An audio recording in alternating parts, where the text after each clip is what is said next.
palliative care, its importance in the society. So when we talk about palliative care, one of the important part is mental health. That's actually we are going across every day in every patient or every beneficiaries. So today's session will be a great one, I think. And I know you are all familiar with Smriti. She's very good at this, and so I'll just hand it over to Smriti for the session. Thank you, Sharat. And hi, everybody. Welcome back.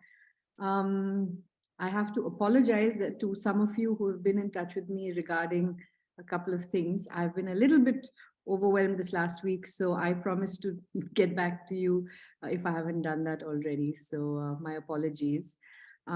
As always, I'm going to ask for cameras to be kept on. If your bandwidth allows, please, just so that we can interact with one another more humanely.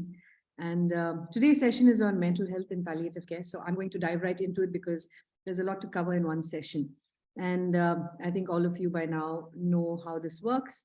Please feel free to put questions and reflections in the chat box, and I will stop from time to time just to get back from the group where they're at. Okay, so no problem if your cameras are not working. All right, so mental health. Any idea why we chose mental health as a topic, specific topic for this series? Not everybody. Because yes, please go ahead. when we see the biological, any illness which is always we see in the perspective of biopsychosocial model. So when there is the psychological component which plays a very vital and crucial role in the maintaining the quality of life as well as the improving the general health. So I think mental health is very much crucial. Unless the person, as long as he lives, he needs to be stable and calm, because if that is missing, then it's a huge loss both to the patient as well as the caregivers. So I think that component shouldn't be ignored. Fantastic. Thank you. Thanks. That is a pretty comprehensive covering of the reason why we focus on mental health in palliative care as well. And it is an interdisciplinary team. So my next question to all of you is, who's responsible to ensure mental health and well-being for the patient and the family? Whose responsibility is it in the interdisciplinary team that we talk about in palliative care to ensure that the mental health of the patient and family is being taken care of? Sakshi says psychiatrist, counselor. Someone's raised their hand, or was that a mistake? Yeah, I raised hand. So I was just trying to answer that everybody who is connected with the patient is responsible to take care of the patient's mental health, be it a medical team or family members or anyone who is associated with the patient. Yeah, I would say I would agree with you. Although I also do not disagree with everybody else, because like Sonalini has said that primarily a counselor, but everyone actually. So we all bring our own expertise to it, but at the same time, we need to have a working understanding of each other's roles. There is a continuum of care that we are providing. So it's not compartmentalized boxes. It is a continuum of care where we overlap quite a bit. And I would even say that the medical professionals and the non-medical professionals also have an overlap. I need to understand what medication might have an impact on the psychological well-being of my patient. There are drugs that are used for certain kind of symptoms or certain kinds of treatments that has a psychological component in its side effects as well. Do you know of any such drugs? Do you know of any such medication that might have other effects on people that might lead to mental health being affected?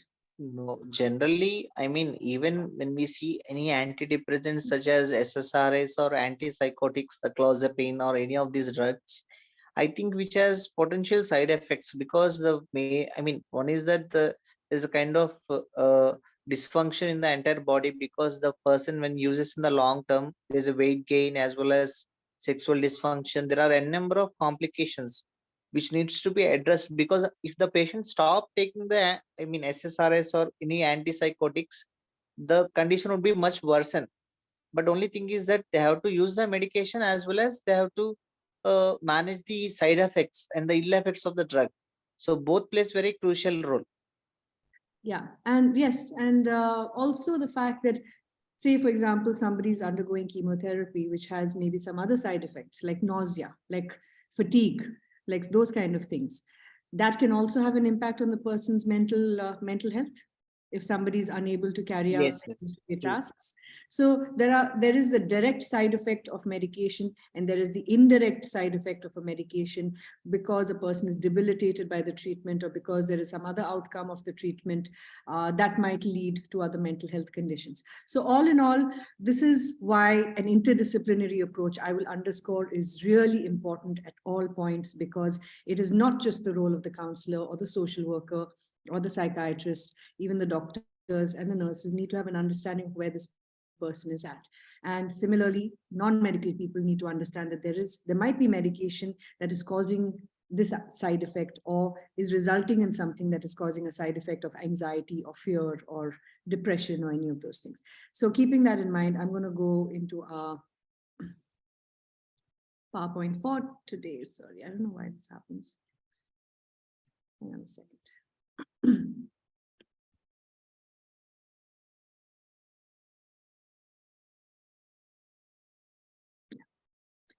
So I would like to also just take a minute to acknowledge the contribution by Isabel Paul. She was one of my professors when I was doing my master's program in psychology, and she has contributed significantly to the content of this presentation. So I'd just like to acknowledge her and extend my gratitude to her. So firstly, I'm going to go back to what we talked about in Introduction to Palliative Care. This is just a reminder. We know that there is a difference between disease and illness, and I'm just sort of recapping this. Disease has more to do with the organic, the impact on the organisms and the organs and the treatment of infections and things like that, whereas illness is all the attending issues that come with it. So like I said, now, person being treated for cancer might go through chemotherapy, which might lead to side effects like falling out of hair, nausea, fatigue, etc., all of which might have an impact on their sense of self-esteem, their body image, their ability to interact with other people, so on and so forth. So all of that comes under the realm of illness that is impacted by the disease. And when this happens, the disease is again impacted. There's a cyclical relationship between the two. And the more of a toll that the disease and the treatment of the disease takes on me, the more that impacts my ability to cope with the disease, to cope with the illness. So this is a reciprocal relationship that they share. And so what we're going to talk about here today has to do with this domain. Okay, but let's not forget, intimately connected with this domain. So what influences the psychological responses of a patient that is undergoing treatment or a patient who is not well? There are several. Okay. Do any of you want to just use the chat box to give me your thoughts?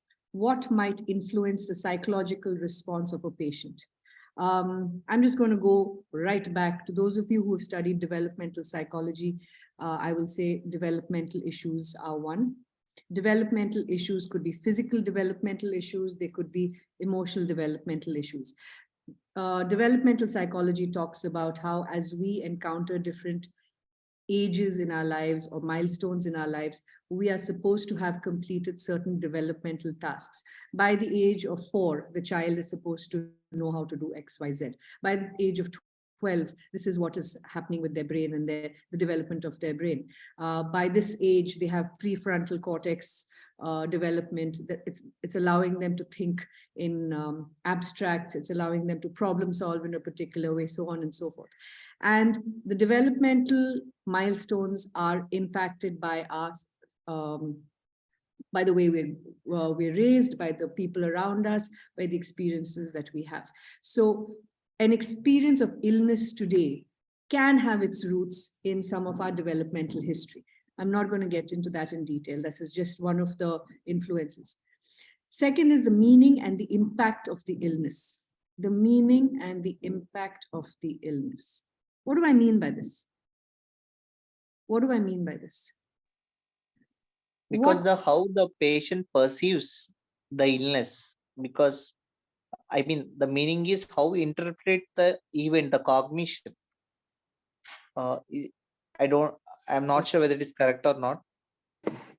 Okay, would anyone else also like to try? What do I mean by meaning and impact of the illness? Spiritual meaning, if the patient is giving some meaning to the illness, that I am being punished by God, or it is the product of some sin I have committed. So the spiritual meaning. Excellent response. Yeah. Spiritual meaning, I'm being punished, or why is this happening to me? What did I do to deserve this? Feeling victimized, feeling like, that this is some sort of real injustice that is coming to you. That's on a spiritual level. The meaning of the illness could also, what else? What else? What is the meaning of the illness? I have this illness. This means that I'm living with this illness. So what does this mean for me? It could mean the giving up of a role. It could mean giving up of your identity. It could mean, making you more dependent on other people. So that's also impacts. The two are interconnected. This means that I am no longer able to travel on my own or do things that I used to enjoy doing before. This means that my relationships are changing, and I cannot interact with the people that I used to most enjoy interacting with. This means that I spend a lot more time in the hospital. This means that my time has been deeply impacted, and what I spend my time doing has mostly to do with the disease and not so much for me as a person. This means that the dreams and hopes that I had for my future have to be altered now. So these also influence the way that you respond to your disease. Okay. What are your coping styles? And I want to highlight here that your general coping style predates the illness, right? There are certain coping styles. What are some of the coping styles people adopt in a time of crisis, even milder crises? Problem-focused coping or emotion-focused coping. Okay. Broadly, if we talk about Denial regression. Okay. What else?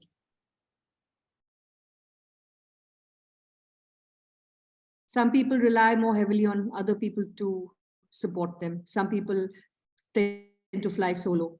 Some people tend to be like you mentioned, some people focus on problem solving. Some people focus on relationships. Some are task oriented. Some people choose just not to talk to anybody. They clam up. Yeah. Some people express their emotions, or they have an intimate circle of confidants that they will rely on. So what is the coping style that the person exhibited even prior to the disease is very important. Okay. Any crisis, especially like an illness, will only amplify existing coping styles.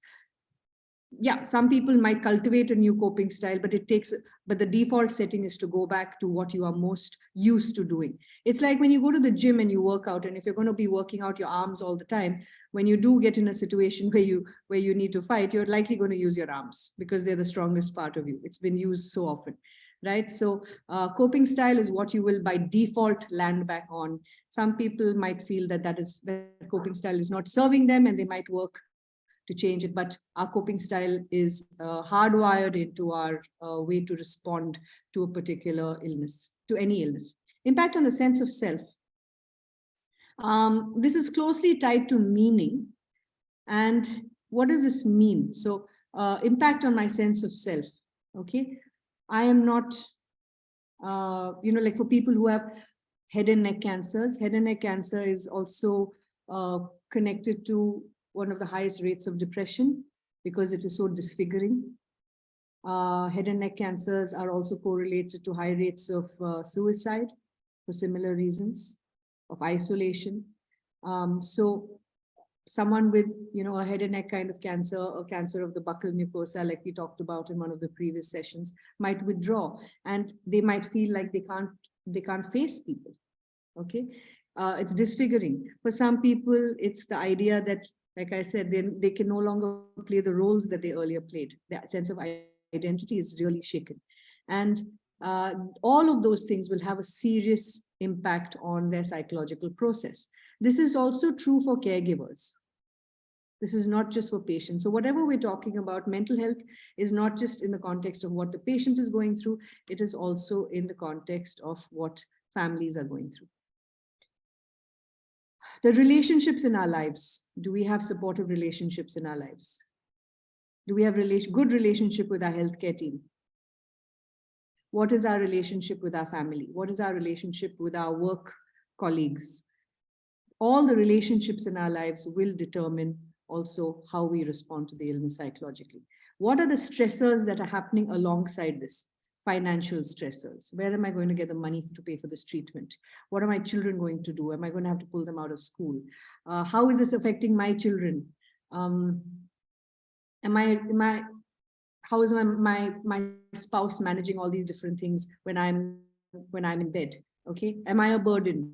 And so those kind of things. The other stressors could also be, what are some of the examples of stressors? You have your usual life stressors, which all of us anyway face. And then you have an illness on top of that, and the illness brings its own set of stressors with it, right? So all of those things also compound psychological response. What are our spiritual resources? Where do we go to replenish ourselves spiritually? Do we have access to that?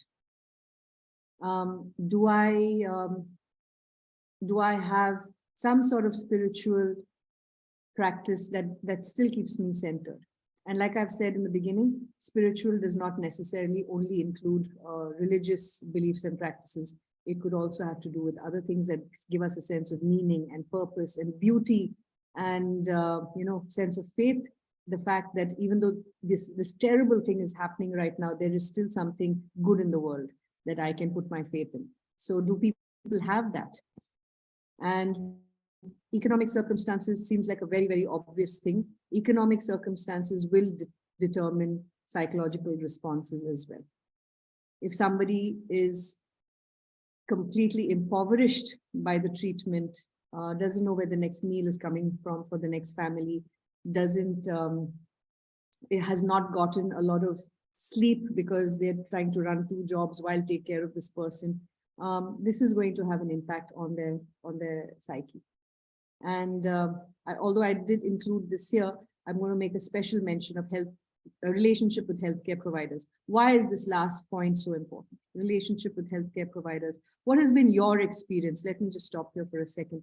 I want to ask this group, have you had an experience with the healthcare system that has impacted you in a way that, that is powerful, either positively or negatively?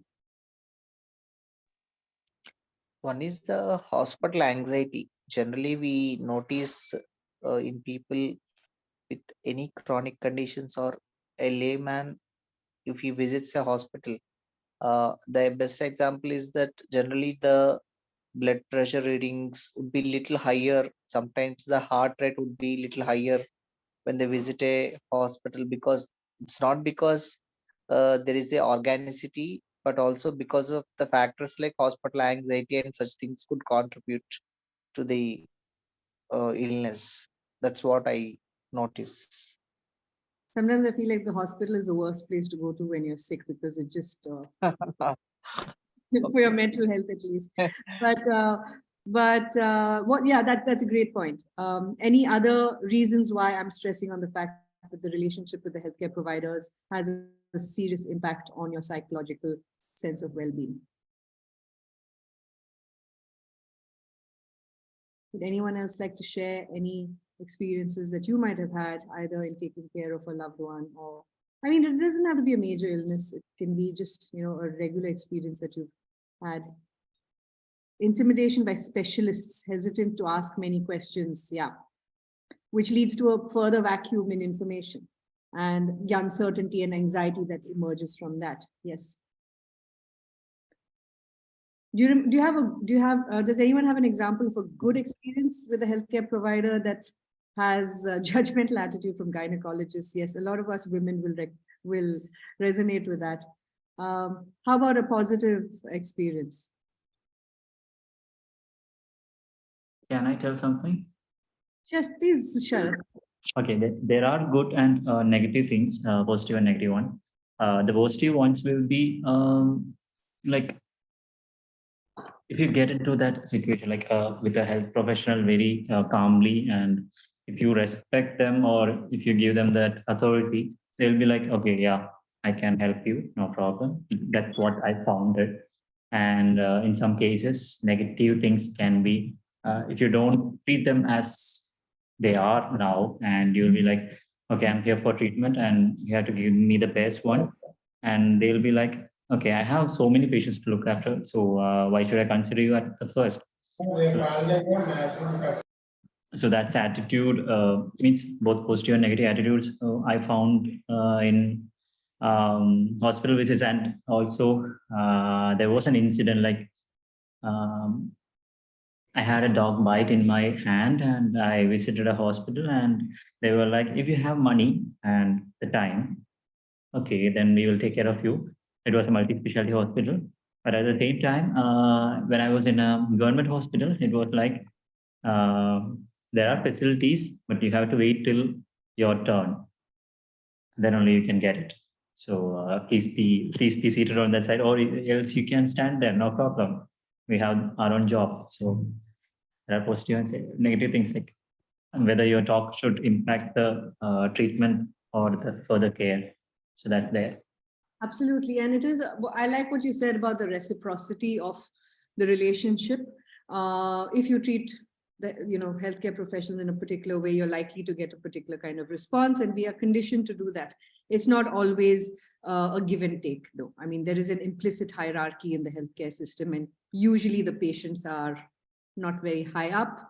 But also there is, like we've seen in COVID, the incredible amount of mental health issues that healthcare workers had because of just the volumes of people that they had to deal with, or the mortality issues and all of that. So, but one of the main things that I'm trying to also highlight here is the fact that having a disease and an illness, especially in today's day and age, which is very technocratic, which is very medicine dependent, which is very technology dependent, you are looking to the healthcare system to give you answers, to guide you, and to reassure you and protect you and comfort you.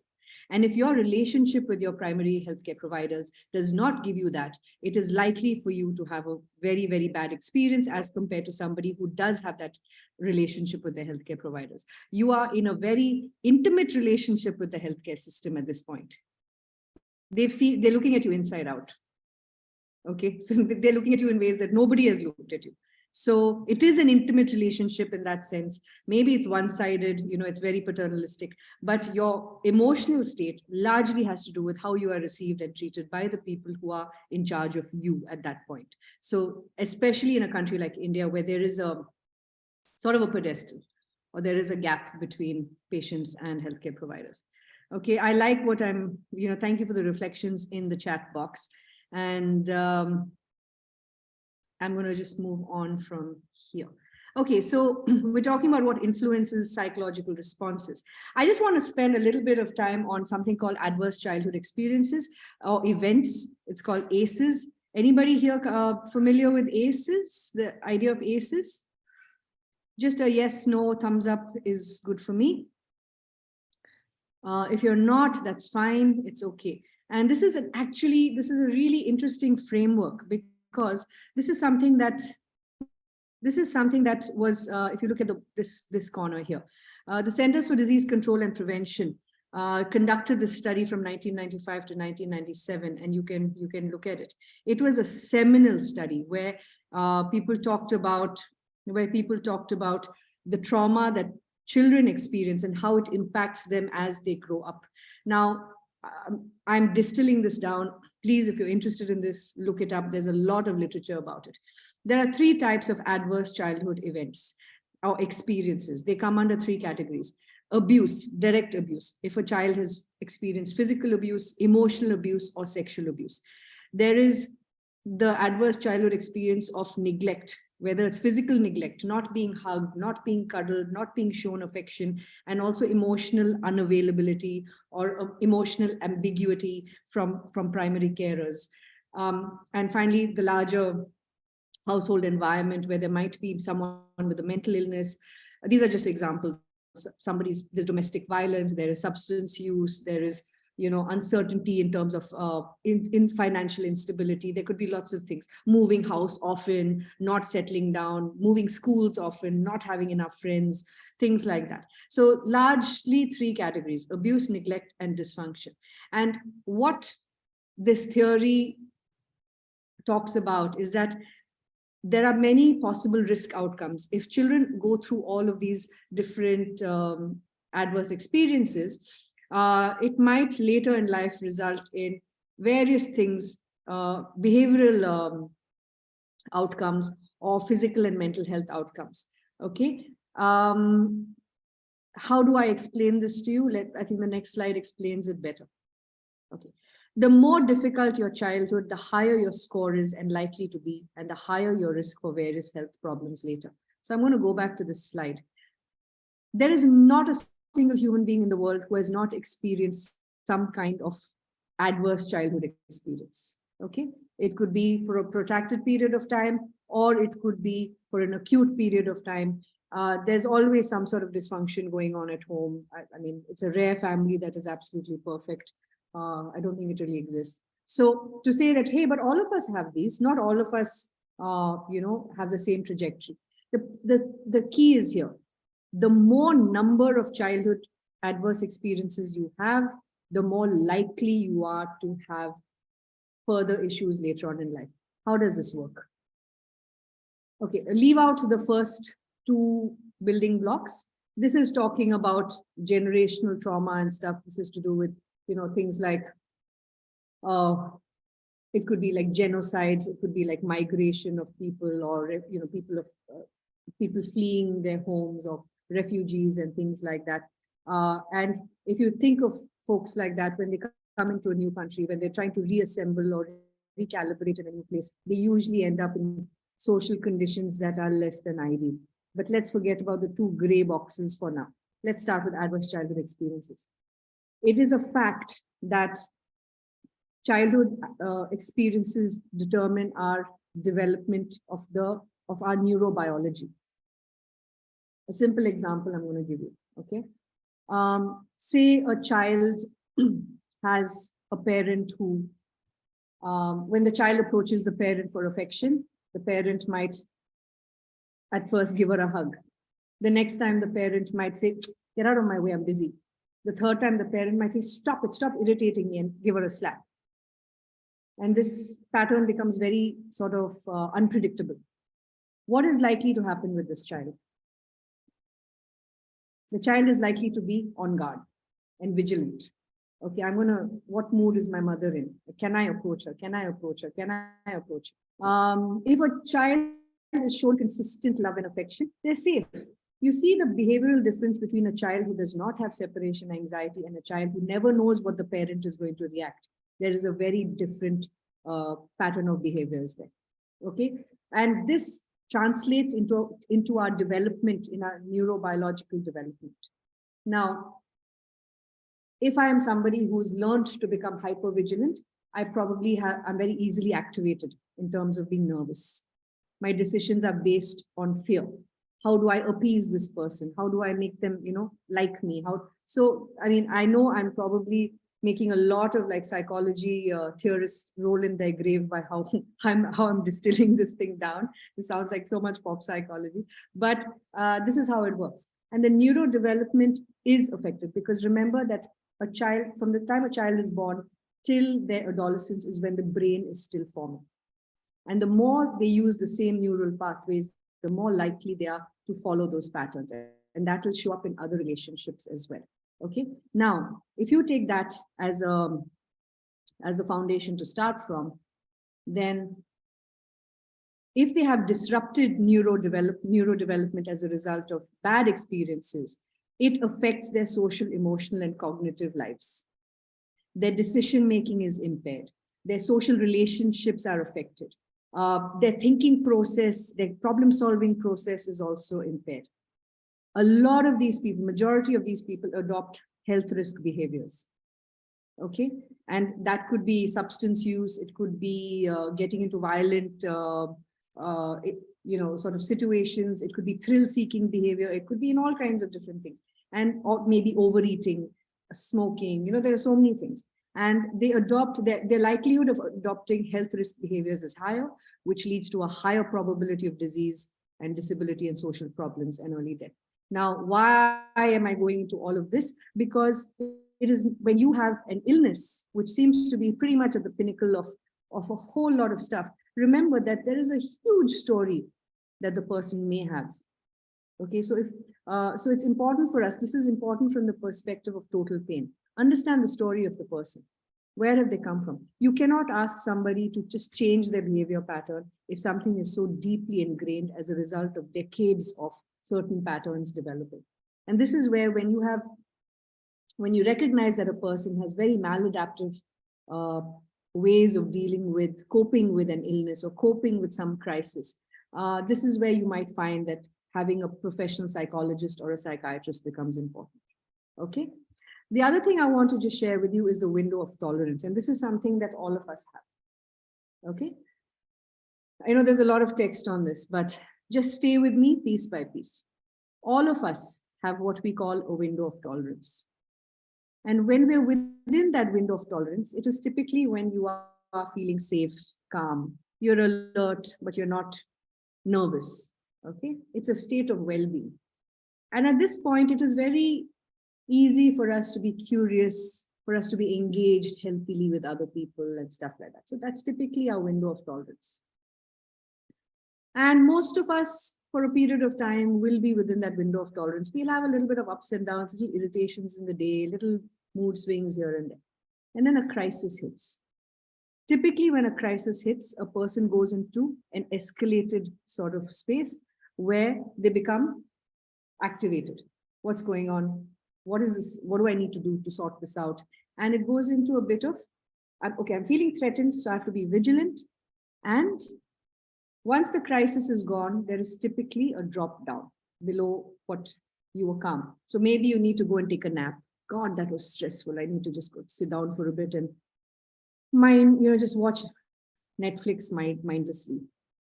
Your energy levels might be a little, I can see some smiles happening, so I can see some coping mechanisms already. Yeah, but but there's a little bit of I need to just decompress. And then the next crisis hits. And then the next crisis hits. And as the crises start hitting with more and more frequency, you start spending more and more time in this hyper-aroused state. And when the crisis passes, you tend to dip down into a hypo-arousal state. God, I've dealt with so many problems this week. I just want to sleep right through the weekend. That was a really tough week. I need to go on a holiday. Okay, I'm exhausted. I don't want to talk to anyone. I can't bear to just have one more conversation with another person. I just want to go into my shell. I don't want anyone to irritate me. Now think of what happens when a person gets hit with a diagnosis and then starts feeling worse, and the treatment is not, doing what it's supposed to do. This sort of, as you go deeper into this hyper-arousal state, people become more, they might show more hostility, they might be more panicky, they might be more easily startled, they get more and more anxious. And then they might also have long phases of just, not wanting to engage with anybody. And we see that a lot in people who've had a really tough trajectory with their illnesses. Now, my job as a clinician is to try and what happens is as this oscillates, this window starts getting smaller and smaller and smaller, this window of tolerance. What we could easily manage when we were healthy, we can no longer manage. What used to be an easy thing for me to handle earlier is now, it's a crazy crisis. And have you noticed that when you have a series of problems happening, that even a small minor inconvenience can set you off? Some guy cutting you off on the road. Yeah, someone being rude to you and you've taken it personally. So that's your window of tolerance shrinking. So this is what we mean by the window of tolerance. And the more crises that hit, which we know with an illness will happen, you have to think about your funding, you have to think about your family, you have to think about this, and, and then after all of that, the reports have come back and they're not good. A small, seemingly minor inconvenience can really get to. So that means your window of tolerance has shrunk. My job as a clinician is to try and bring that window of tolerance back up so that they're able to cope more effectively. So I'm going to stop for a second and just get some feelers and reflections from all of you. So we have about 3-4 minutes I want to spend in this moment. And do you have any questions about this? Or do you have any comments either about ACEs or about window of tolerance?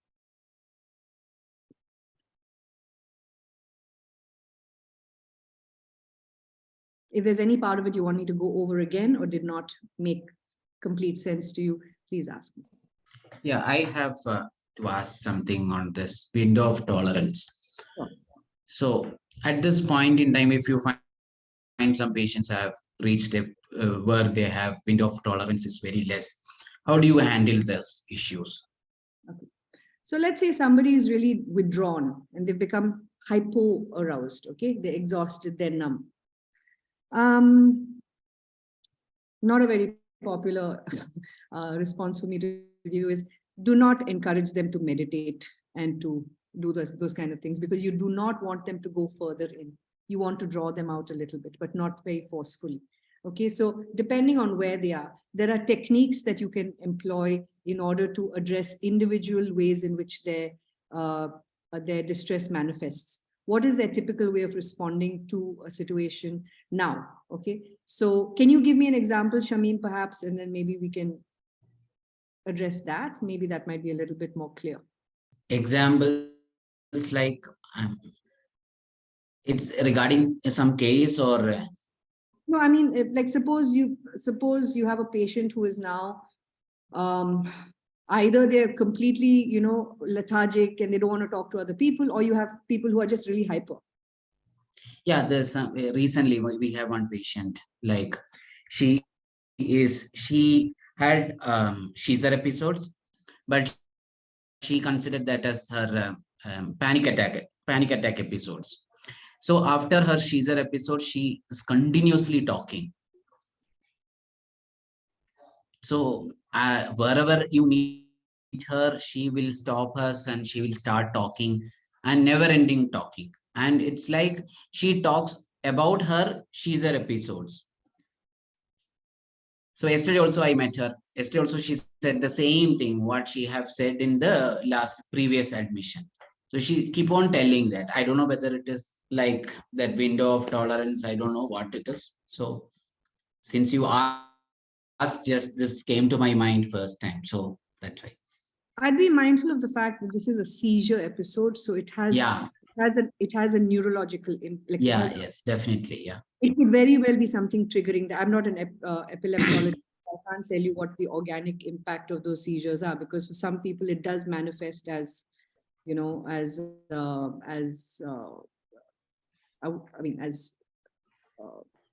hyperarousal, perhaps. I don't know. I'm not a medical doctor. Yeah. So to be frank, this is the first time I'm like hearing about that window of tolerance. So I couldn't able to get that real sense of what is that window of tolerance. Like, is it like fatigue or physical distress it is, or window of tolerance is something different? So Shamim, I'd like you to think about this as just some way to organize your thinking. Yeah. Yeah, it helps us make sense of what we are seeing. I could put but depending on my training, right? Like if I'm trained as a cognitive behavior therapist, I'm going to look at certain things in a particular framework because it makes sense for me then to find solutions within that framework. So similarly, the window of tolerance is not a hard and fast space that you inhabit. It's a way for people like us to organize our thoughts and say, okay, this person seems really stressed out right now. And is this happening more and more often? So what I would do is I would check with their family. Is this normal for her to be this manic? Is it normal for her, or is she like this only when she's stressed out? Okay. That would be my first point of investigation. If you go back to the fundamentals of assessment, assessment is an ongoing process. Yeah. So I go Yeah. back to my other sources of information and say, is this normal for her to be like this, or does she seem different to you now? Now, based on your way of approaching it or a counselor's way of approaching it, I might either go with the ACEs theory and say, hey, you know what, maybe I want to know a little bit more about this person's history. And I want to go back into their home life and stuff. I may not have the time to do that. Maybe I want to go into the window of tolerance thing and say, okay, you know what, I'm going to help this person calm down when it comes down to a crisis. That's going to be my priority. Now, how do I do that? So it's just a framework for us to organize our thinking around, and it's, you know, not necessarily the only way to look at it. So I hope that helps, you know, that explanation. Yeah. Thank you. All right, you're welcome. Ankita, how can we understand that this is the peak of the window of tolerance? We can't. It could get worse. I don't know if there's any peak because the illness trajectory is so unpredictable.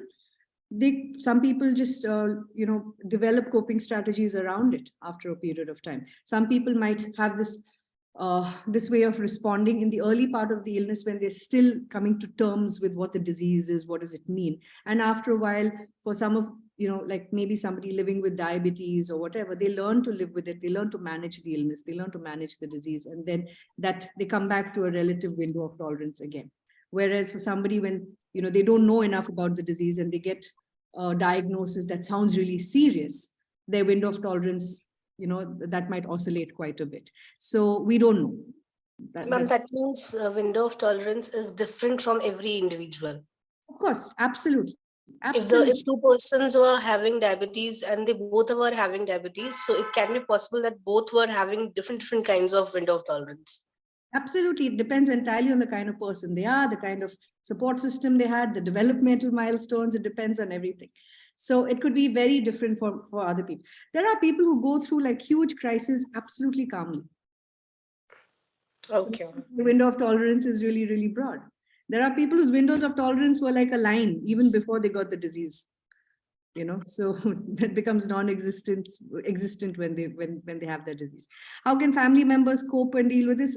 That's a whole other module. So it's also psychoeducation. Sometimes knowing what to call something in itself helps, but I'm not Abha, I'll take that up with you separately because otherwise I won't complete this in time, but I'm bookmarking that question. Yeah.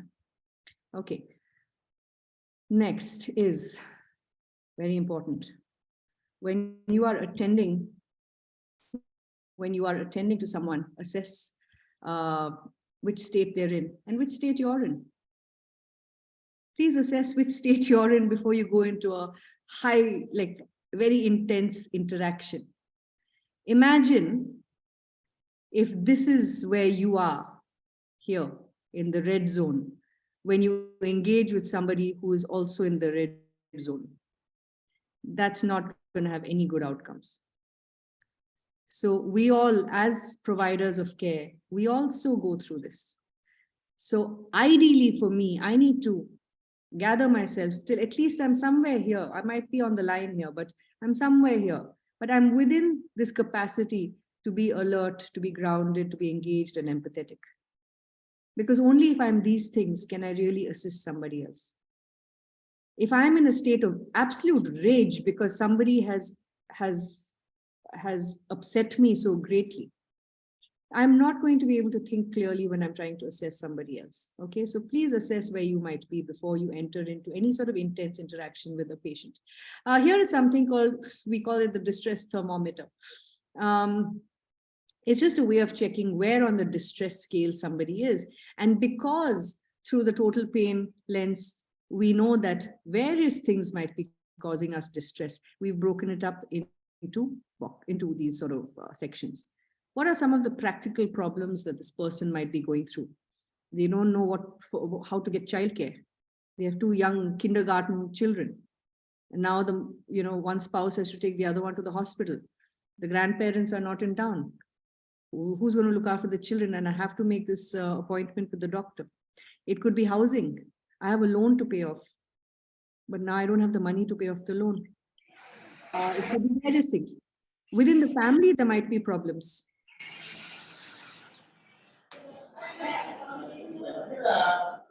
Can you manage that? So within the family, there might be problems. There might be problems internally that I'm experiencing because of various reasons. There might be physical problems because of the disease, yeah, appearance, my ability to look after myself. Maybe I'm having difficulty breathing. I might have constipation or diarrhea, or I'm just feeling bloated. I have mouth sores. I can't eat because of a result of the treatment, and there's issues with pain, with sexual intimacy. There's so many things. Now, this is one way of, the more boxes are ticked, the higher somebody is on the distress thermometer. I mean, I don't need a thermometer really, right, to tell me that this person is distressed. So why am I using this tool? It's also helping me figure out where the distress, the pain points are. Rather than saying, oh my God, this person is so distressed, this specifies to me what is bothering them and ways in which I can potentially assist them. If they're having issues with childcare, maybe I can organize childcare for them. If they have issues with dry skin or whatever, I can give them tips on how to look after that non-pharmacologically without giving them further medication. So this specifies the distress for me. Okay. Now coming to some very common illness-related mental health conditions that we see in palliative care: anxiety, complicated grief, depression, delirium, and trauma. I am not going to take up complicated grief, delirium, and trauma today because they are huge topics, and we will be covering complicated grief in a larger module about grief. Trauma I will touch upon in another module as well. Delirium I'm not going to go into. This is just for you to know that delirium is something that is a mental health condition that a lot of patients experience. I'm going to today just deal with anxiety and depression. Okay, and anxiety is something that is baseline. It's there. Everyone is anxious. Once you have illness in your life, everybody involved is anxious from some level to another. So let's talk about anxiety. Anxiety is basically an intense and excessive and persistent worry and fear about everyday situations. Intense, excessive, and persistent. And if there's a stressful situation, it's absolutely normal as a reaction. So let's not demonize anxiety. Anxiety is not always bad. Sometimes it's just a very natural response to a situation. And sometimes it actually serves the purpose of making us more energetic and alert. Okay. But when this feeling is just non-stop, it is there all the time. I'm so anxious that, I don't want to cross the street. I'm anxious that if I eat this, I'm going to feel sick, or it's just happening all the time. And sometimes there's just no reason for the anxiety. It's like, I'm looking after somebody at the moment who this seems to be a problem. There's inexplicable anxiety, and it causes me as a caregiver intense frustration because this level of anxiety that the person is experiencing, there is no logical way in which I can explain that they don't need to be anxious. And it's become very pervasive. It's become a very, very common experience right through the day. And then it is problematic, not just for the person, but also for the people around them.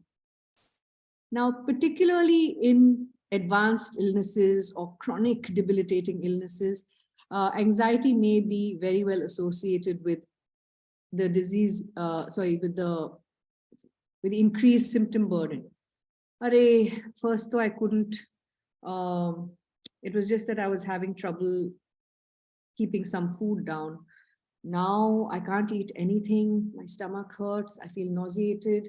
I'm fatigued as a result of it.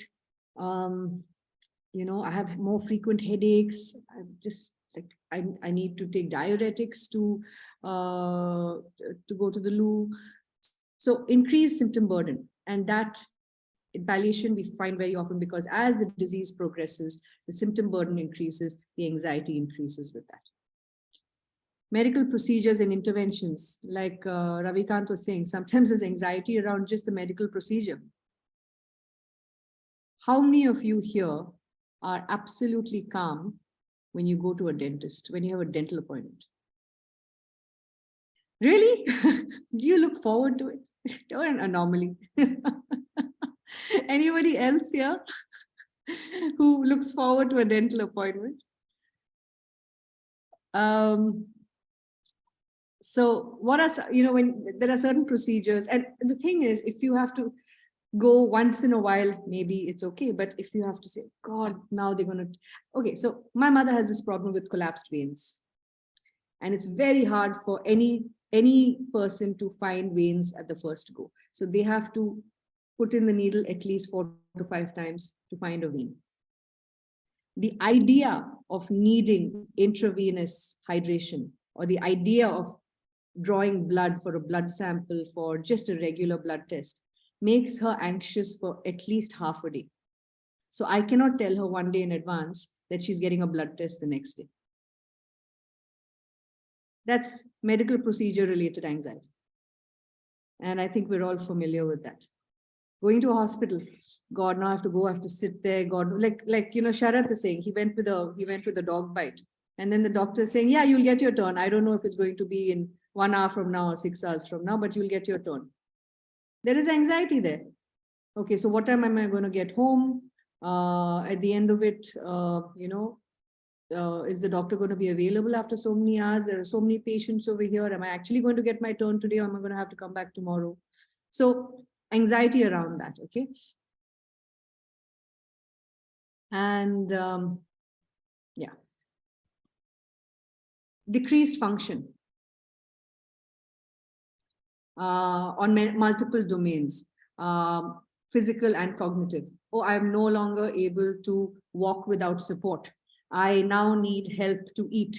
I can't remember, I'm having so much trouble remembering stuff. I have some sort of short-term memory loss, and I don't trust my own judgment at this point, because, when I take this medication for a little while, I'm very hazy and I feel a bit sleepy. So it's affecting my way of thinking. So I'm anxious. Socioeconomic impact. I'm not going to belabor this point because we all know the importance or the significance of financial difficulties on people experiencing disease. Loss of roles and autonomy can cause anxiety. I used to be the head of the family and take all the decisions. Now all the decisions are being made for me. Nobody asks me anymore what I want. Okay. Information gaps and uncertainty.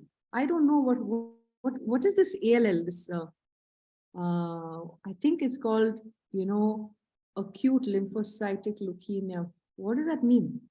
What do I have? I'm going to go on Google and I'm going to check. And Google gives me all the horror scenarios. Okay. So information gaps, uncertainty, major cause of anxiety. Can I ask the doctor this question, or is the doctor going to think I'm too stupid? Somebody talked about feeling intimidated by the healthcare system. Big one. Am I allowed to ask this question, or is my doctor going to be upset that I asked him, that I don't trust his judgment? Decision-making and determining goals. My children want me to do this, but I don't want to do that. I want to be at home. No, Mama, you're better off in the hospital for the next 2 days. And please don't leave me in the hospital because they'll put me in that cold room. No, I think for the next 2 days, you should be in the hospital. Things like, so decision-making can range across various things. It could be medical decision-making, it could be day-to-day decision-making, it could be anything. And when you have a person with an advanced illness in the family, a lot of the decisions of the family, somehow or the other, also revolve around the illness. Even things that are not directly connected with it. If I, suppose I get this is happening to me right now, I have to be in Delhi next week for a meeting. I'm really anxious now because who's going to be here to look after somebody who's very dependent on you? So the anxiety is both ways. It's for me and for the patient. Okay, when you go there, do you think the person who's going to step in for you is going to be able to do X, Y, Z? I don't know, but I'm going to try and teach them to do it. Okay. Isolation. Advanced illness or serious illness is a very, very lonely journey.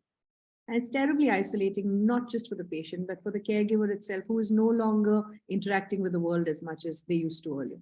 And that is quite anxiety inducing at times.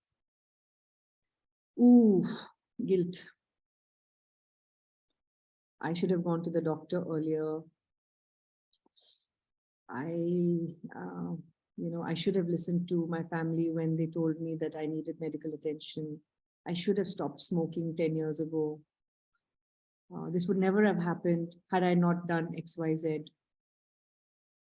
And guilt both ways, for the patient and for the caregiver, right? Guilt that, why didn't I see that sign?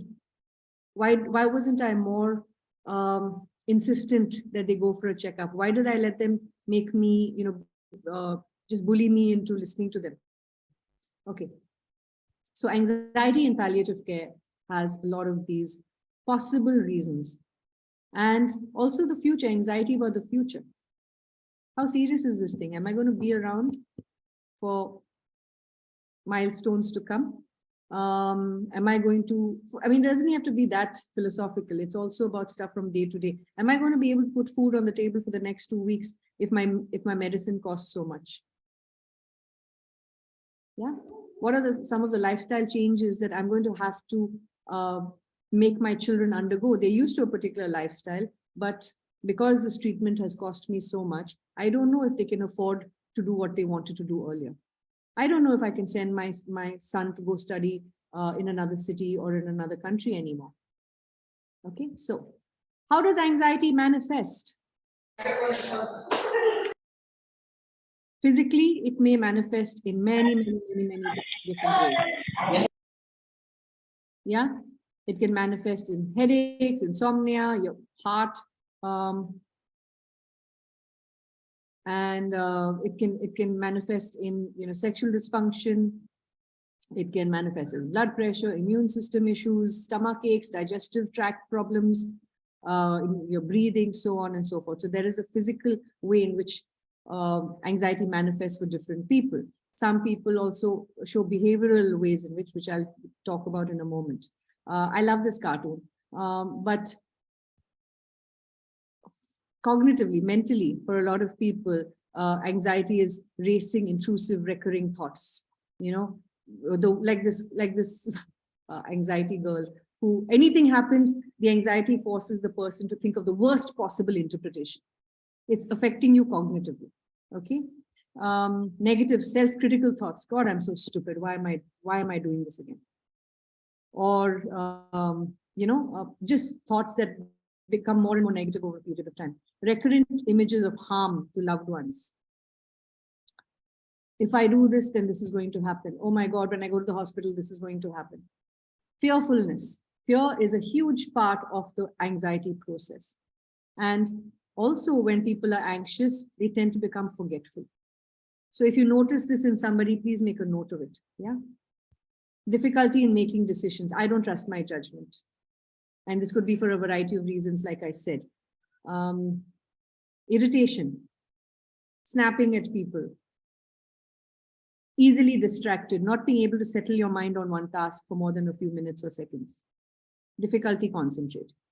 Okay, these could be cognitive signs of anxiety. And yeah, I mean, does this seem familiar to any of you?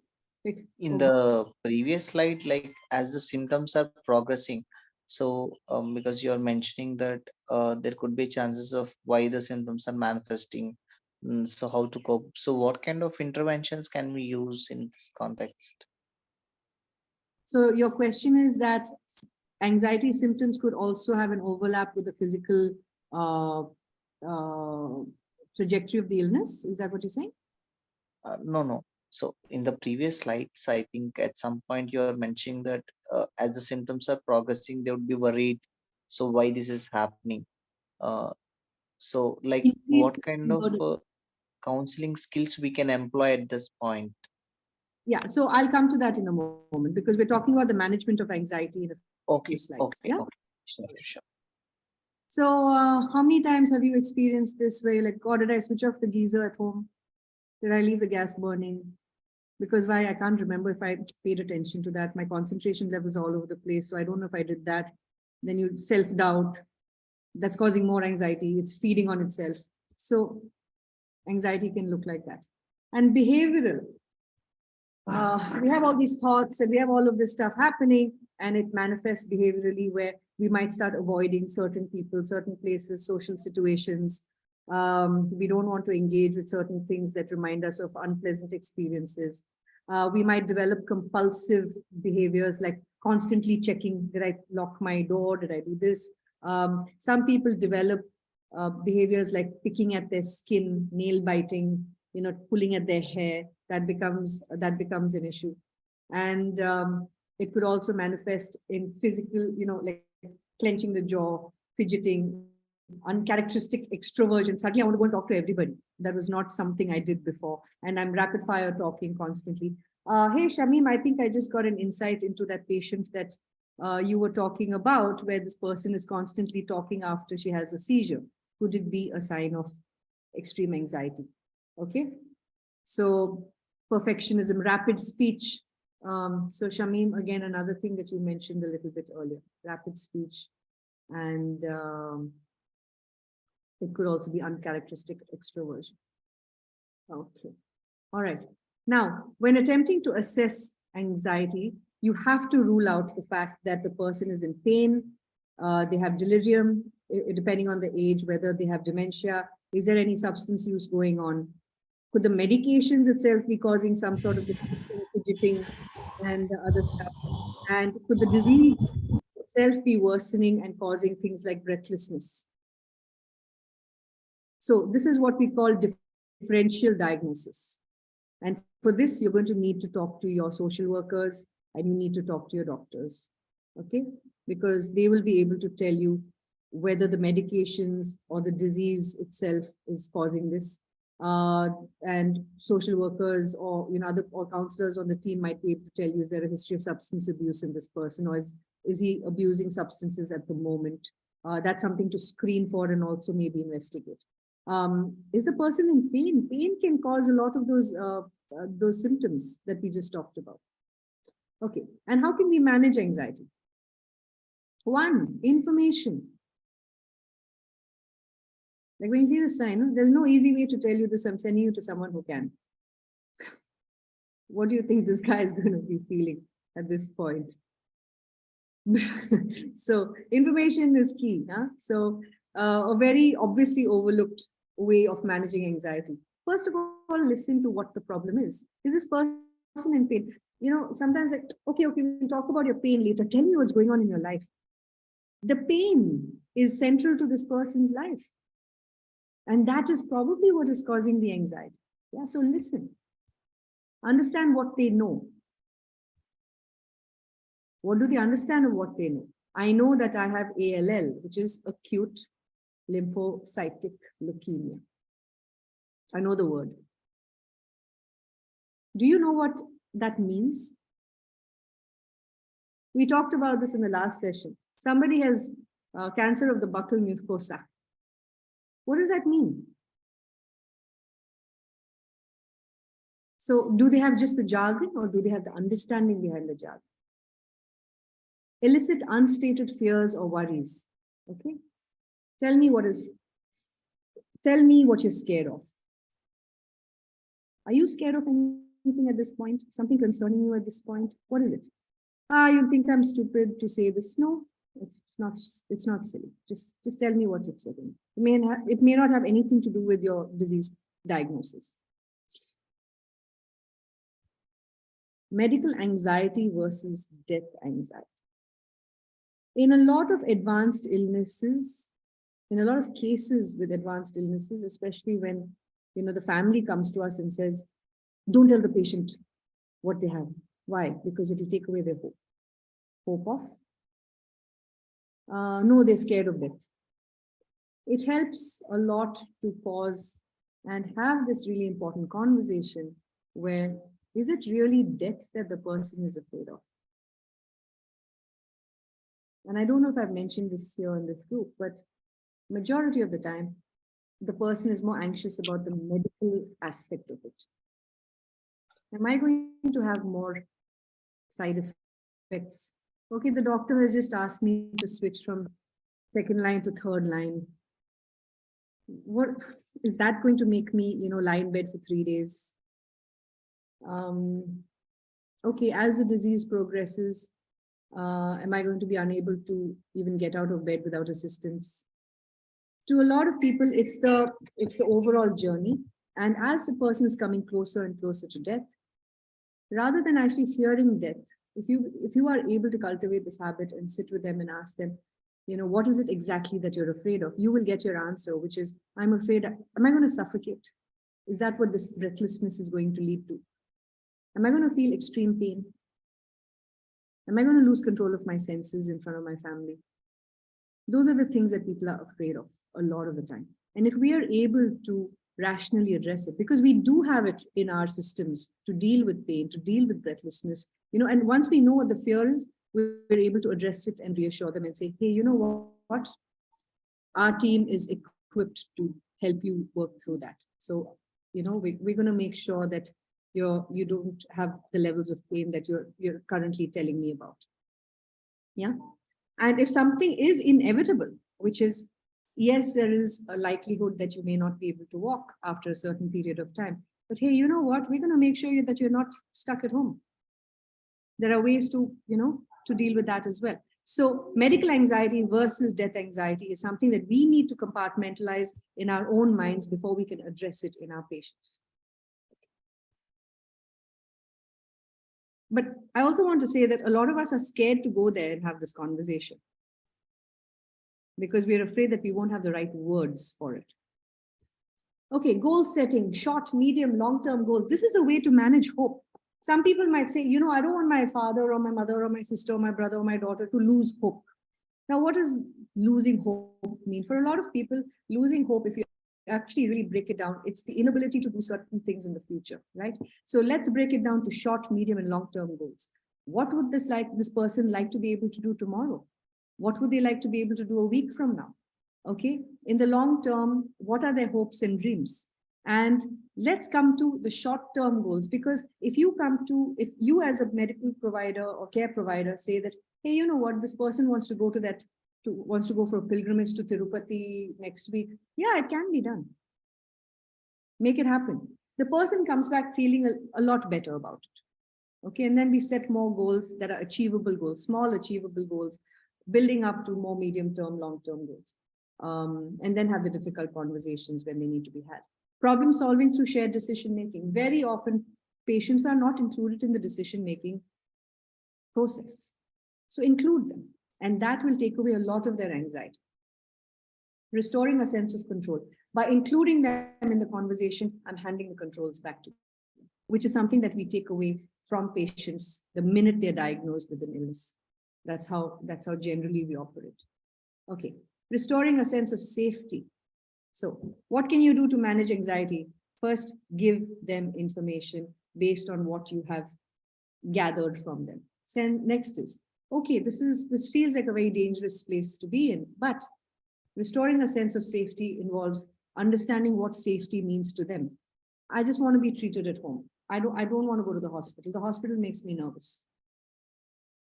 Okay, how can we facilitate care at home as much as possible? How can we reduce the number of hospital admissions? Okay, understanding what safety means to them could involve a certain person. I need someone to be with me through the night. I can't sleep if somebody is not in the room with me. Okay, assurance of care, if it is possible. And this also gives us direction which way to go in order to make the person feel safer. Identifying social support using things like the eco map, access to caregivers and teams. Now, this is very difficult. I know that a lot of people struggle with the idea of having a home nurse. It's one of the most underserved areas in India, home nurses with some sense of palliative care training. It's very hard to come by. But how do we give them access to caregivers and teams? Very often, we also put them in touch with groups of people, or we put them in touch with the directory to find where they can find the most appropriate care for themselves. And very often, we will get involved in facilitating that. Frequent clarifying conversations. It's important to keep in touch with the people that you're treating. Not a one-time, okay, you know what, I'm going to unpack all this big information for you. That's it, you've got it. They might have questions for you. They might have other concerns that come up once they have understood better what it means to have ALL or whichever illness they have. And then to give them a time which is workable for you. Please don't say things like, you can call me anytime, because it's going to inconvenience you, and then that relationship goes for a toss. Give them, say, you know what, I'm giving you this bit of information. Why don't you get back to me maybe in 24 hours or 48 hours from now after you've had time to go over it, and I'll be here to answer your questions. Involve them in the goals of care. That's what I've already said.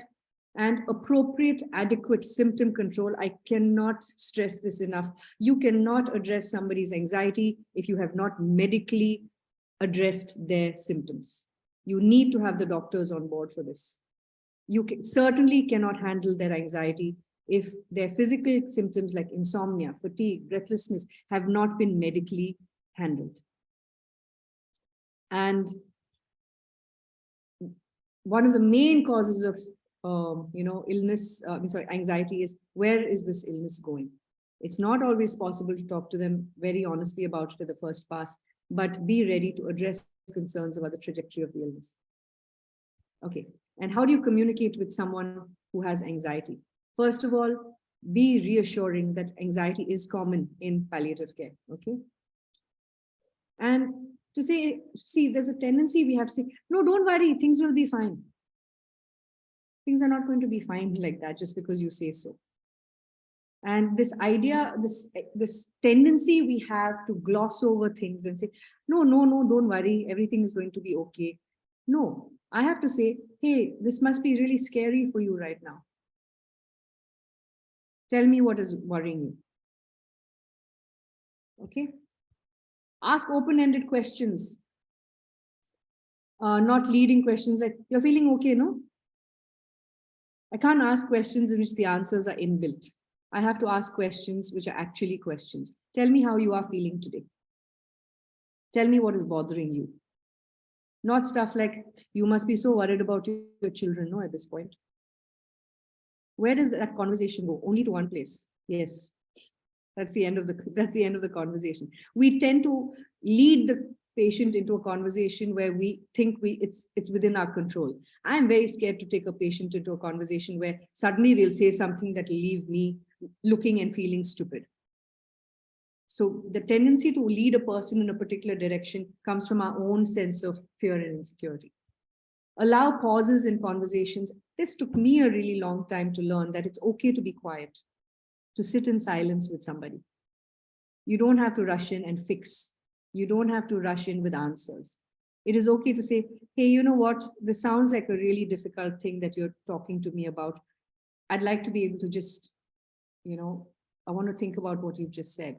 Or if the patient is crying or the person is crying, you don't have to say something. You can just sit with them. That is also quite therapeutic for the person. Repeat or rephrase what the person told you to show understanding of what they're saying.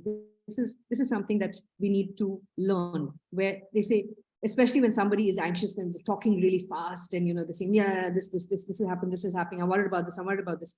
So you need to slow things down and say, hey, you know what I just heard you say was this, that you're worried about who's going to feed your pets at home, where are you going to leave your children for daycare, who's going to pick up your kids. So it seems to me that you're very concerned about practical aspects in the household while you undergo your treatment. So repeat and rephrase so the person knows that they have been heard, and also start calming them down.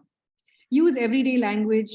And those of us who have spent a lot of time poring over textbooks, important for us to remember that that's not the language that they have learned. We need to talk in very conversational language. Okay. Second page of how to communicate. Provide information in the person's preferred language and format. Some people don't want to read brochures. They want to have a conversation. Some people want to read brochures after they've had a conversation. Some people want to have something drawn out for them. So try and understand what is the format that the person is most comfortable in. Get someone, if you can't speak the language, get someone to come and translate. Please understand that you have to build a trusting relationship. And this is something that happens with every encounter that you have. You can spend 4 sessions building a trusting relationship and 4th session is gone because of something you said. But also know that every time you have an open, honest conversation, which makes them feel seen and heard, you have built that foundation of trust a lot more, and that anxiety will come down. Ask them how anxiety affects them. Okay, you seem to be quite anxious about, your reports, your test reports are coming back next week. So while you wait for your test reports, is your anxiety about it affecting your day-to-day life right now? Ask them how you can help. Okay, do you need me to distract you right now? Or do you want me to, get more into the technicalities of what this means? Do you want me to help you do some research? What is it? Please refrain from imposing stuff like, you know what, I really think you should do some pranayama right now. It's not everybody's cup of tea to sit down and do a breathing exercise. It is not everybody's cup of tea to go for a walk. It is not everybody's cup of tea to sit down and meditate. So ask them how you can help them, okay? And then offer that kind of support. And like I said, avoid pressurizing them into doing something they're not ready for. Okay, so anxiety, mindful of the time, again, overshooting a little bit. Depression, a very common mental disorder, persistent sadness, lack of interest or pleasure, disturbed sleep, appetite, tiredness, and poor concentration. These are hallmarks of depression. And this is something that you can look up in the WHO website. It's very common in palliative care, and it varies from 24% to 70%. Definitely decreases the quality of life of our patients and may lead to the desire for an earlier death. One moment, please. Just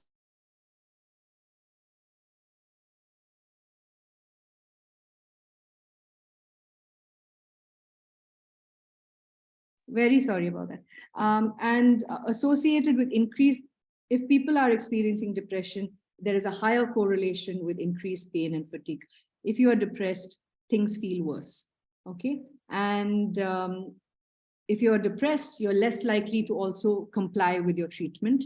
You're less likely to eat on time. You're less likely to do a lot of those activities that might otherwise benefit you.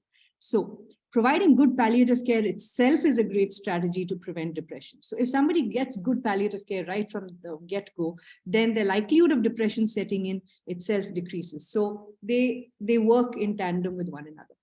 I want you to please make a note of this. Very often grief is labeled as depression. For somebody going through a serious illness, grief is a very normal response. It does not mean that the person is clinically depressed and needs medication for it. So we have to, over a period of time, learn to discern between the two. So some very quick tips. Grief is an adaptive response. I lose something, I feel sad about it. Okay? And the distress I feel in grief is for a particular loss. Someone died. I lost my ability to do something. Those kind of things. But in depression, the distress is very pervasive and it just seeps into every aspect of life. In grief, the symptoms come in waves, and there are times when the person is feeling fine. But in depression, the person is always feeling flat out low. Okay. Mood changes in grief. In depression, the mood is protracted and it's constant flat affect. Constant flat affect means there's no change. They're just like this. Interest and capacity for pleasure remains intact in grief. I might be grieving something, but I might still want to go for a walk. Whereas in depression, interest in pleasurable activities is largely destroyed. Grief is episodic and focal loss of hope may change over time. Whereas in depression, there's constant sense of hopelessness. In grief, you have regret and guilt over specific events. In depression, there's excessive feelings of guilt, usually directed at yourself. And passive and fleeting desire for hastened death. It might happen, in grief that, God, is life even worth living without this person? But you get over it. Whereas in depression, you might seriously consider, or you might be preoccupied with the desire for death. So again, some pop psychology, but I'm going to be leaving these slides with you and you can look into this in more detail. This is just a repetition of what depression looks like as per the ICD. And but the problem with depression and palliative care is that sometimes it is underdiagnosed because, hey, somebody is sick, of course they'll be depressed. Yeah, I don't need to go into a full clinical assessment. And it's a normal response. If this person is depressed, it's because they have all these problems. So again, this comes from the fact of not properly understanding depression and when someone might actually need more intense interventions. Sometimes it's misdiagnosed because the person might actually be grieving or might have poorly controlled pain or hypoactive delirium, which has the symptoms that I talked about. This flat affect, this inability to engage, all of that. So it could be that. So sometimes it is misdiagnosed. And sometimes we have medications that actually can induce depression in people. So we have to look at these aspects. So diagnosing depression accurately in palliative care settings can be a little bit challenging, but with good interdisciplinary work, it can be achieved. Okay. And sometimes all of these symptoms that I talked about could be the disease itself progressing.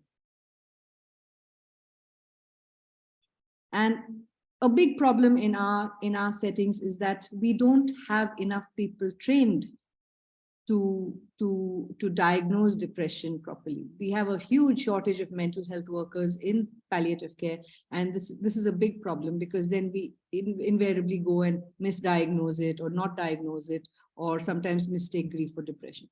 Again, I'm not going to spend a lot of time on the slide, but there is if you are a professional, then please, we have to adhere by best practice.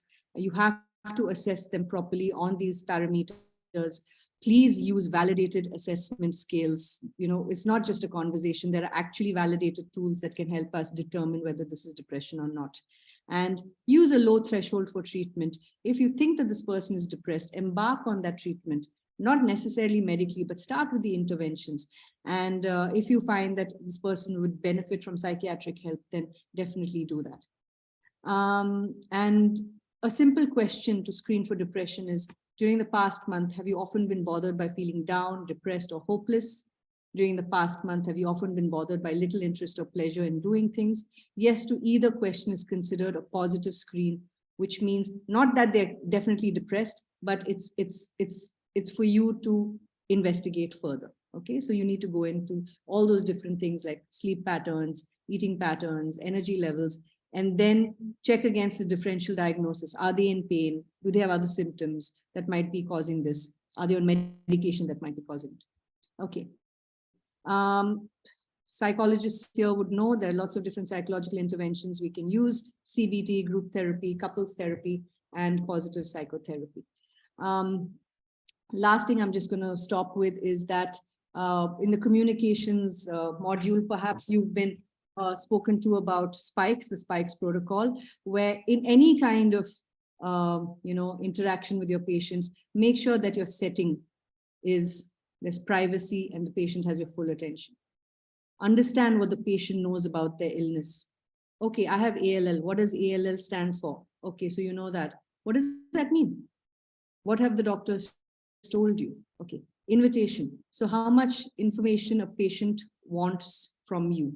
Okay, to fill that information gap. Give them the knowledge and the information that they have asked for. Learn to respond with empathy. Like I said, don't dismiss the emotions. Say, this must be really hard for you. This must be very anxiety inducing. I can completely understand that.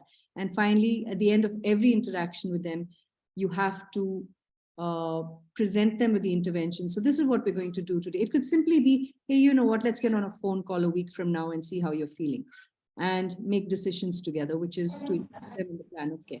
I'm going to just stop here. And I think we are well short of time. Sinia, I'm sorry. So I'm going to leave it to you to determine the next step. We have a quick case presentation, right? And maybe we can spend 5 minutes discussing it. Yeah. Yes, ma'am.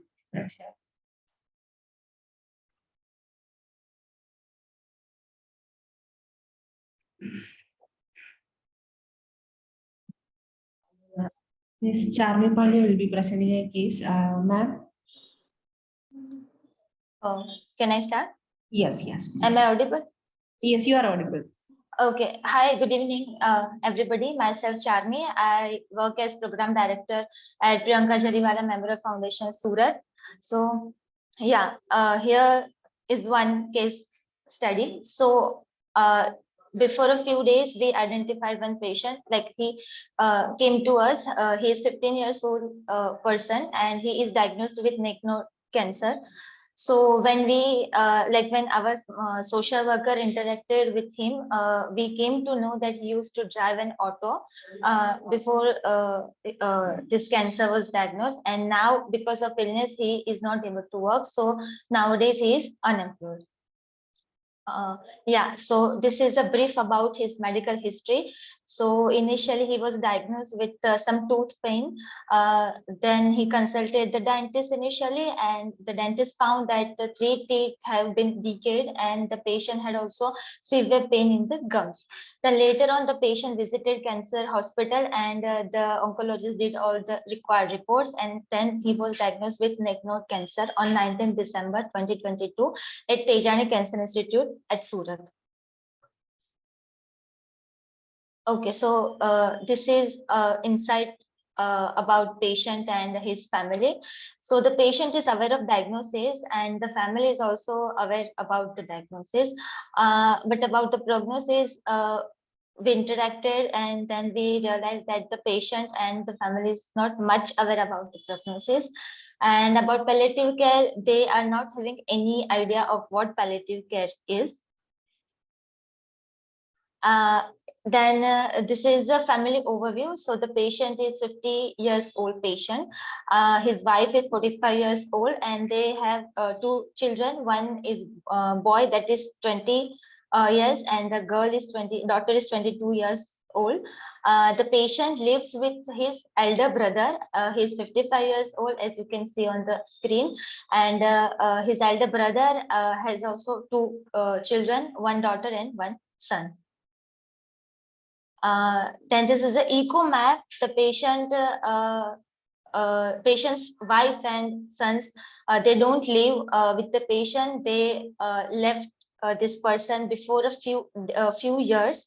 So he doesn't have good relationship with his wife and sons, but the patient has good relationship with his brother and his family, also with his friends and other family members.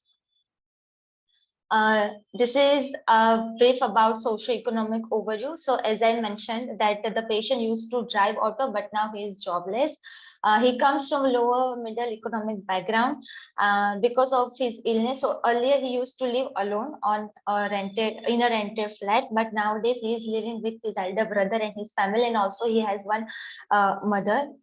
With his mother, his brother is primary breadwinner. He drives tempo. Then this is a brief about his brother's family.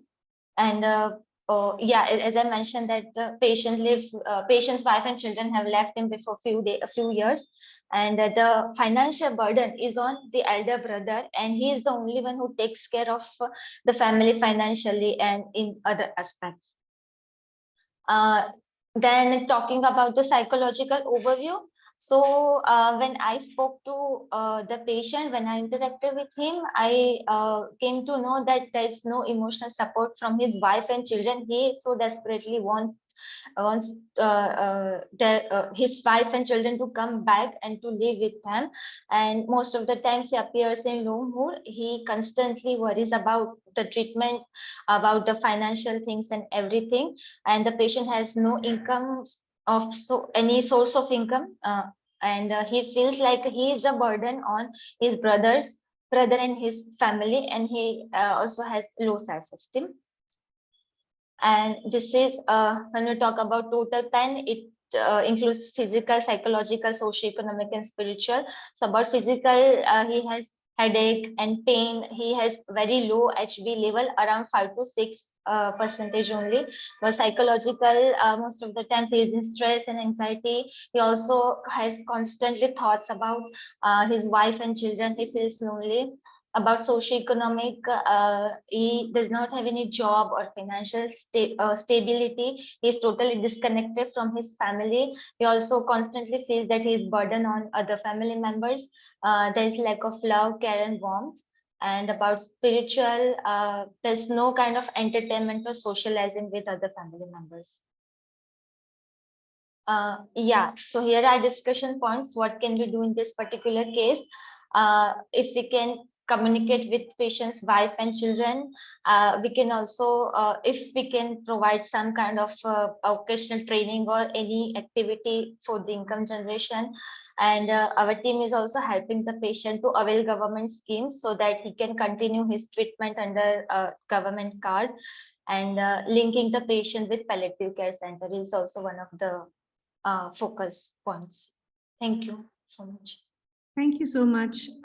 Senior, we can stop sharing. I think we're looking at the larger picture now. Just going by what we discussed today. If we were to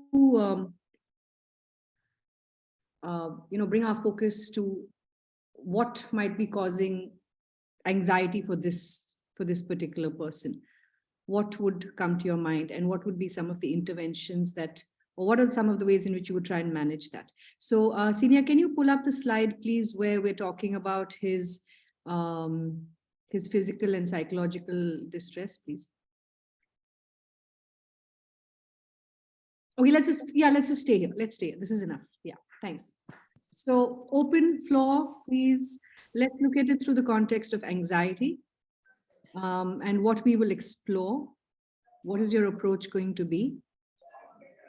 And what area would you like to focus on?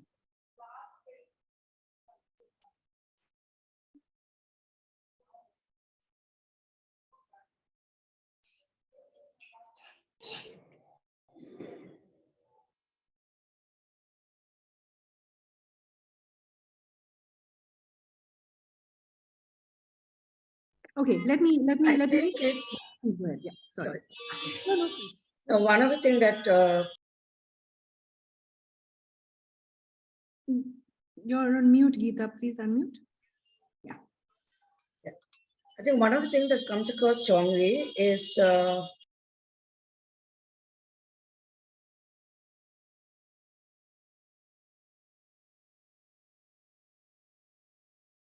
Geeta ma'am, can you mute your end? You're not audible.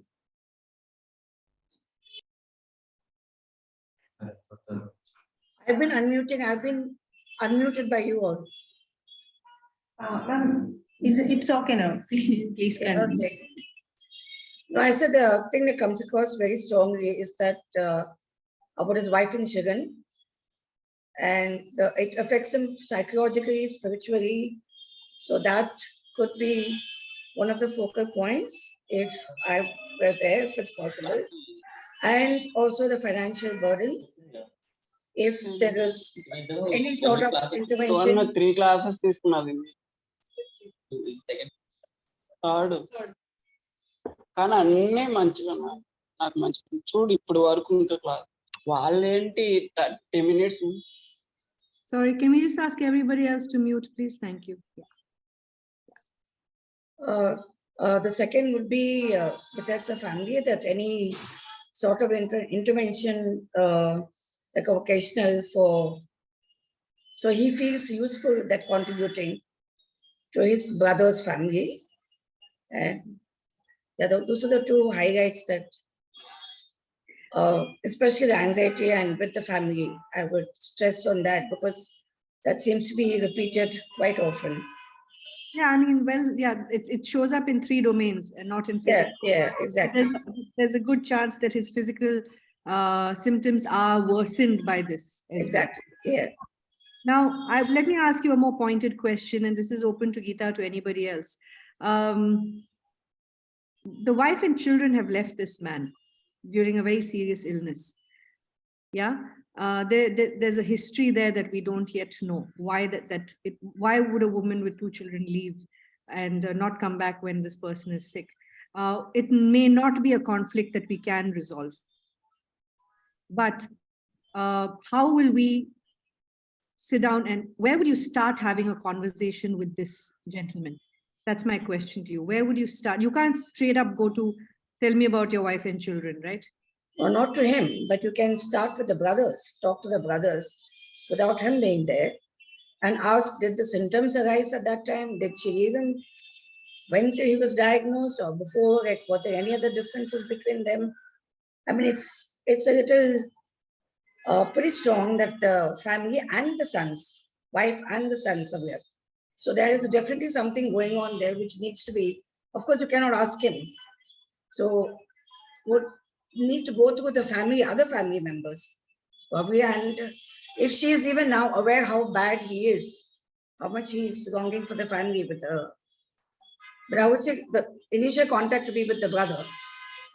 But at some point, I would also like you all to consider that these difficult conversations have to be had with the patient as well. So maybe if this is too difficult a conversation to have straight up, maybe pick something that is a little less difficult to start with, right? He's also got other issues. He has no entertainment. He has no socializing. He's isolated, and he's tense. Okay, so if we are to try and manage his window of tolerance right now, what would be some of the things that you might want to focus on? To your previous question, like how we can start building rapport. So I think if you can give some more idea, or it would be great. So how can we build that conversation? Would anyone else also like to try and respond to Ravikant?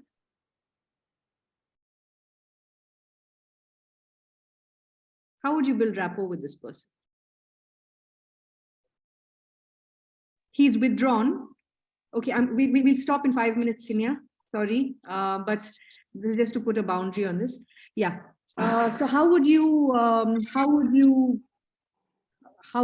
build a rapport? That's number one. That's actually a great starting point. How do you build a rapport with somebody like this, who clearly has By interpersonal? creating empathy with the person or having the.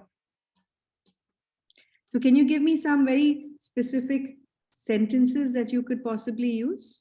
Okay, so maybe ask him what are some of the concerns that bother him the most. Okay, so remember, what exactly he is feeling, what exactly he is going through. First, we will understand his psychological status at present, what he is going through, and what scenario he was on the time when he felt withdrawn. so I'm seeing this person as in the hypoarousal window of tolerance. He's not up, he's down. He's down. What if I don't talk to you? I don't respond to your questions. If he is in palliative care, if the person who is working with him, I'm sure the PC centers, I don't know where the person is, but I think Surat is the place where he went. Yeah. And the palliative care centers normally have some kind of a social group.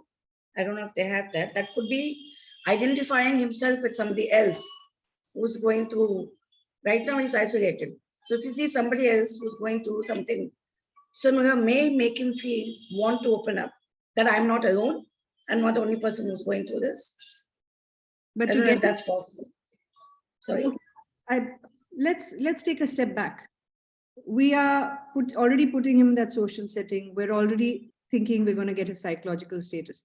What if he puts a barrier right here and says, I don't want to talk to you, I don't want to meet anybody?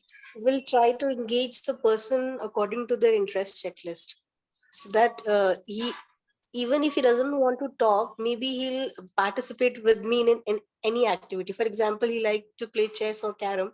I'll try to engage that person with me rather than talking.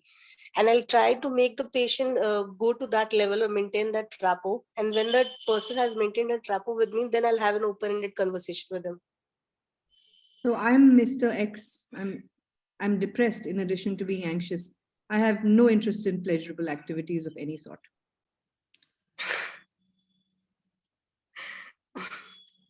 Would any kind of a medication for him at this stage to bring down his level of depression? I mean, I think his depression needs to be addressed too. So, Geeta, sorry, I'm just going to stop for a second because I'm worried about the time.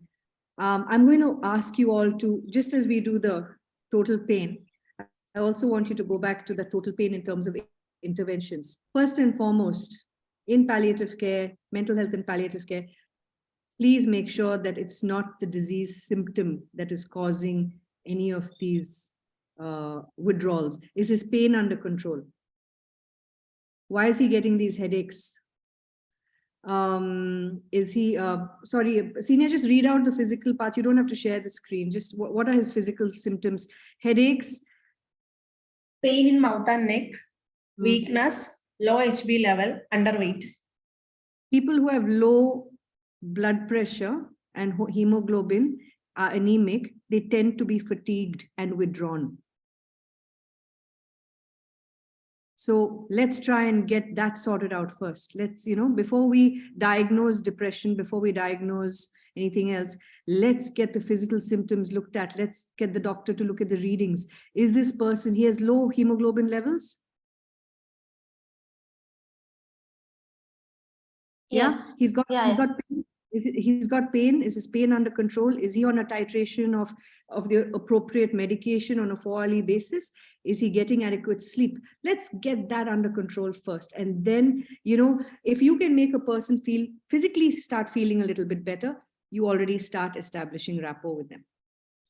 So go back to the symptom burden first, and then slowly work from there. He's not going to talk to you about his wife and children right now. He doesn't have the energy to talk to you about it, the physical or the emotional energy for it. Okay. So for this case, Chami, are you okay if we just stop for now? Sure. Entirely my fault for overshooting. But I hope we've got some takeaways from this. I'm happy to answer questions on the side. I am on your FCPC WhatsApp group, so please do reach out. All right. So Senior, I'm going to hand it over back to you and Sharath. Yeah. Actually, it's a very vast topic, so it can't be completed within the 1.5 hours time. So that's why I think that's why everyone is listening to that topic very deeply, because we need so much. We have so much confidence about the topic, and we need so much information. So for this session, I think it was very meaningful one. I will tell you that. So we have gone through a lot of such informations that we didn't get in some sessions really. And I think we need a discussion after this, or in a coming session, later session, I think, because the physical symptoms, as you mentioned, it needed to be taken care of at first. Then only we can get a proper rapport. Like if you're not able to talk or something, you'll not be talking to someone else. So first things are first. So then we can go into the rapport creating and the exchange of information. Then we can just have a good plan, care plan. We can make it. So I think this is the end of the session now. So Chami, I think you are in a rush to, I think, in the journey or something. So thank you for joining us and sharing the story. It's a very interesting story, so we can work on it. And thank you so much, Smriti ma'am, for this wonderful session. I hope everyone got that information that needed, and we'll discuss on it later. And thank you so much, everyone. And thank you for patiently sitting for 15 extra minutes. Thank you. Thanks all. Thank you very much. See you soon. Thank you all for joining us. The feedback link will be shared in your WhatsApp group. Thank you all. Thank you, ma'am. Bye.